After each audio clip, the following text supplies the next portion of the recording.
Bonjour, je suis Eric Benel et je suis l'un des porte-parole de l'Union syndicale solidaire. Alors aujourd'hui, c'est la dernière grande journée d'action unitaire contre le gouvernement avant la pause estivale. Si vous n'aviez qu'un message à faire passer aux Français, aux travailleurs, pour convaincre, ça serait quoi ?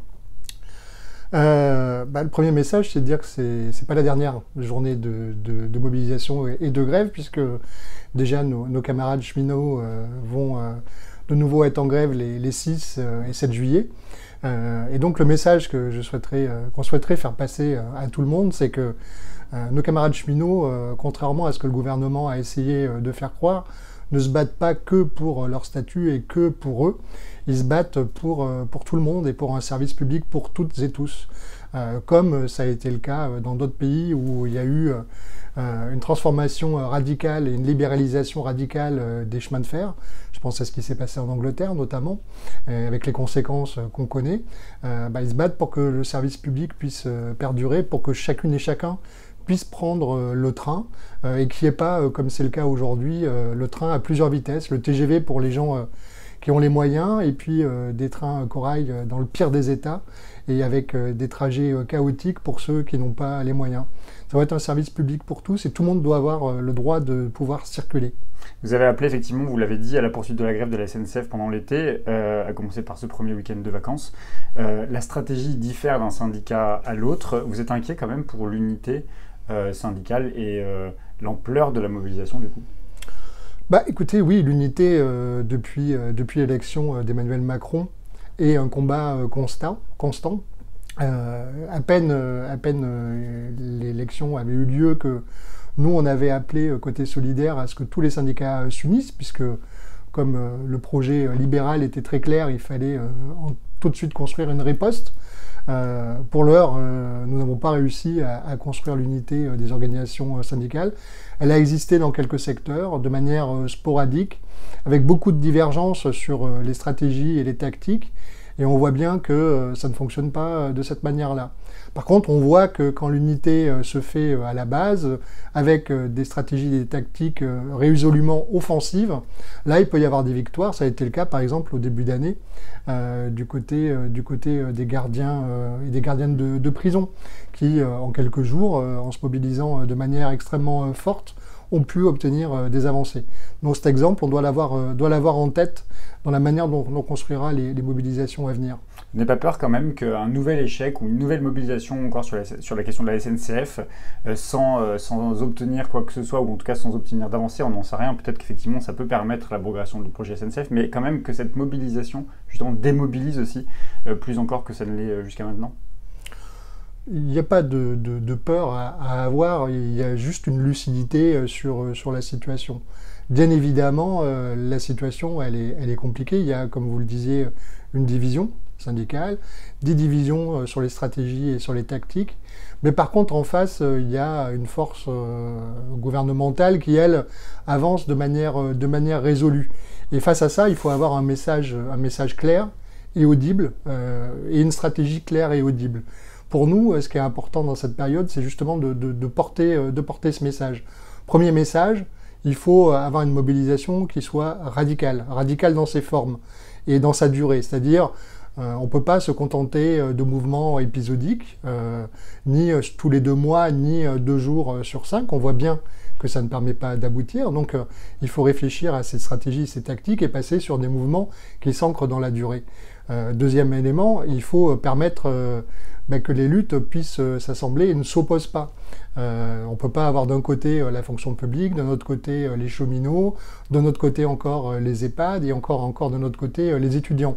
Donc il faut construire ensemble sur le terrain l'unité. Parce que l'unité, on voit, elle ne viendra pas pour l'instant d'en haut, si tant est qu'il y ait un en haut côté des organisations syndicales.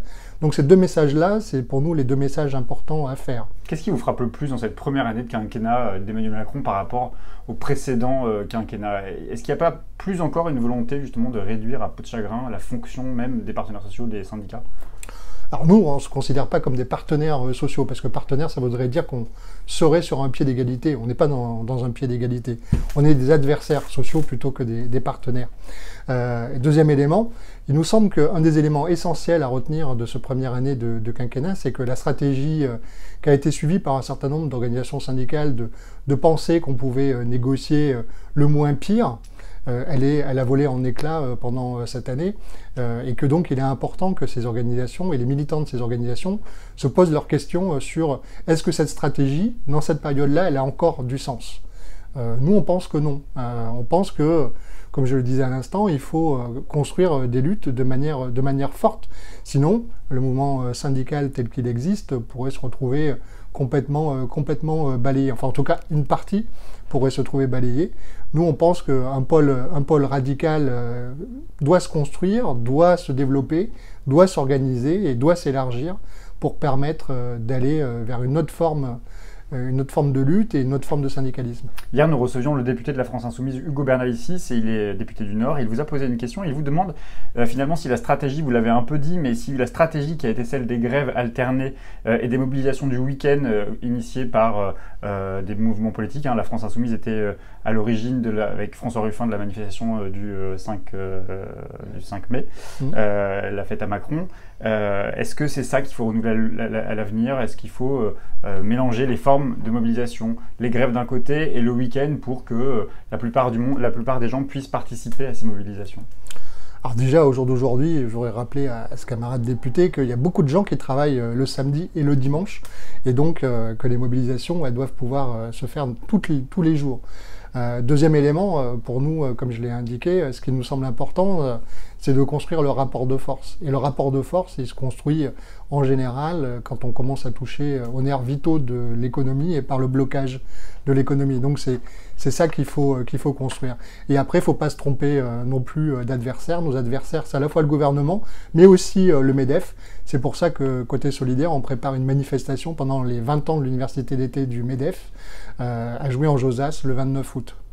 D'accord. Et justement, le député Bernalicis faisait le constat aussi qu'un des problèmes de ces derniers mois, c'est que probablement les syndicats n'ont pas réussi à se mettre d'accord, ou en tout cas ne sont pas parvenus à s'entendre pour bloquer le pays. Il dit que c'est dans vos missions de syndicalistes que de bloquer le pays, de bloquer la productivité, la production d'un pays. C'est aussi votre objectif, c'est ce que vous semblez vouloir dire, c'est qu'il va falloir qu'à un moment donné, la mobilisation prenne une tournure plus radicale, avec des grèves générales reconductibles sans doute? C'est un des outils essentiels sur lesquels on doit pouvoir travailler. Mais pour ça, il faut que les salariés reprennent confiance dans leur capacité à construire ces grèves et ces grèves reconductibles, et qu'ils tirent un peu le bilan de ce qui s'est passé en 2016 avec une mobilisation sur plusieurs mois, des manifs espacés, très peu de grèves. En 2017, très peu de capacité de mouvement, et en 2018, là par contre, oui, des grèves, mais des grèves qui ont été clairsemées, sporadiques, et qui n'ont pas réussi à entraîner. Ce qui est important, c'est la capacité d'entraînement d'un mouvement social, et c'est ça qu'il faut construire, et c'est sur ça que Solidaire travaille pour les semaines et les mois qui viennent. Justement, on a parlé de la première année du quinquennat d'Emmanuel Macron, il reste encore 4 ans, il y a beaucoup de réformes qui vont arriver, il y a la réforme sur les retraites bientôt. Vous espérez, vous imaginez que ce moment-là peut être un moment clé justement pour le mouvement social de durcir le ton, ou en tout cas de peser davantage dans le rapport de force? Chaque moment est un moment important pour le mouvement social. On voit bien que tous les textes qui passent sont des attaques radicales justement contre notre modèle social. Et donc face à ça, sur tous les sujets, il faut être en capacité de se mobiliser et de coordonner les mobilisations, que ce soit sur la question des retraites, sur les questions de la protection sociale en général, sur la question des services publics, sur la question de l'assurance chômage, sur la question de la formation professionnelle, sur la question des immigrés, et la manière dont sont traités par notre pays aujourd'hui tous ces gens qui cherchent un lieu d'accueil. Tous ces sujets-là doivent être mêlés, doivent être entremêlés, et c'est à partir de ça qu'on pourra construire une mobilisation d'ampleur. Pas sur un sujet séparé. C'est les sujets ensemble qu'il faut mettre. Le numéro d'été de la revue Regard, qui sort dans quelques jours, consacre son dossier principal à la violence. Est-ce qu'il faut toujours refuser la violence, Éric Benel?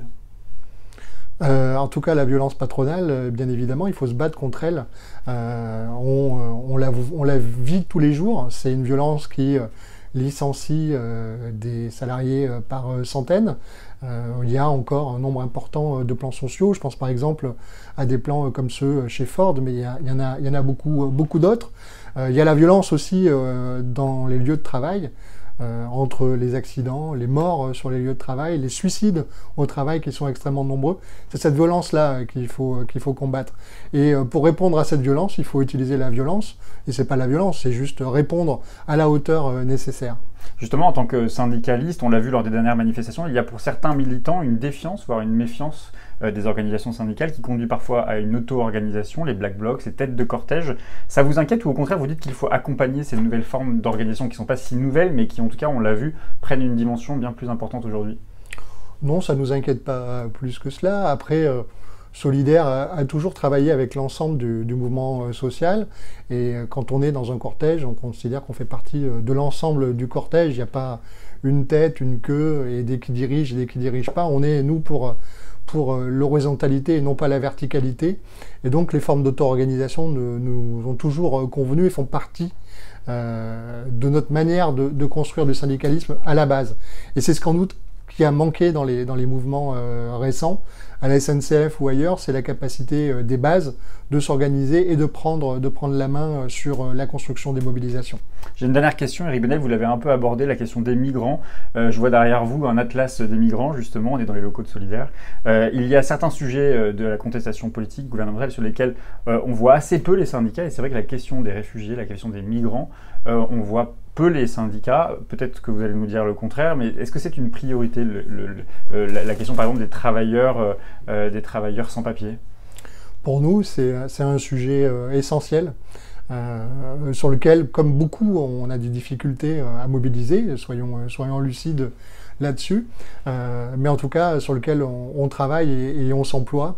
On a par exemple dans les locaux dans lesquels nous sommes toutes les semaines une permanence pour les travailleuses et les travailleurs sans papier.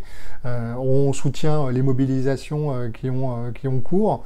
On travaille avec nombreuses associations en lien avec cette question d'immigration. Pour nous, c'est essentiel, fondamental pour le mouvement ouvrier, de ne pas perdre de vue sa fonction internationaliste et sa fonction de solidarité avec tous les travailleuses et travailleurs, quels qu'ils soient, et qu'ils soient dans des bateaux, sur des frontières ou dans du travail au noir, etc. Il nous faut être solidaires de l'ensemble des personnes. Merci beaucoup Éric Benel.